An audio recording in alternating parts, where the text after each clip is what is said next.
वाव है, ये रास्ता है और ये वाव है।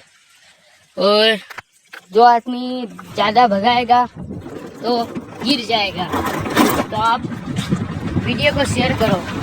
और ये वाव है और ये किनार है, અને वो वाव थी उसमें से लोग जाएंगे चल के, और चल के तो जाएंगे तो नहीं पड़ेंगे, गाड़ी लेके फास्ट भगाए तो पड़ जाएगा। देख सकते हो रास्ता नहीं, बहुत खतरनाक है रास्ता। उधर अच्छा रास्ता है, पीछे तो बहुत खराब है। इधर रास्ता बनाना है, अब FRI करनी पड़ेगी मेरे को। आप वीडियो वायरल करो, वो ये वीडियो मोटी तक पहुँचाना पड़ेगा आपको। देख सकते हो किनाल का रास्ता है, मागरोल जिलो जूनागढ़ मागरोल देख सकते हो, ये किनाल का रास्ता है और खाड़ा है रास्ते में। कोई आदमी गाड़ी भगाएगा तो गिर जाएगा, मेरे को आराम से चलाना पड़ता है। देख सकते हो रास्ता के, आप देखो रास्ता देखो, बहुत बिगड़ चुका है रास्ता।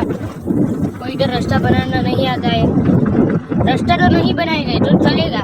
फिर एक खाड़ा है, वो तो भर के दिखाओ, आप खाड़ा भर दो। आप देख सकते हो खाड़ा है लंबा लंबा, आप खाली खाड़ा भर दो। मोदी को कह दो रास्ता नहीं बनाना है, हाईवे नहीं बनाना है, फिर सिर्फ खाड़ा भर दो, तुम इधर से पहुँच सकते हैं किनारे। देख सकते हो હવે આ વિડીયોને શેર કરો, बहुत ज़्यादा शेयर करो તમે, અને મારો પ્રવાસ કરો, બધા સબસ્ક્રાઈબ કરી દે।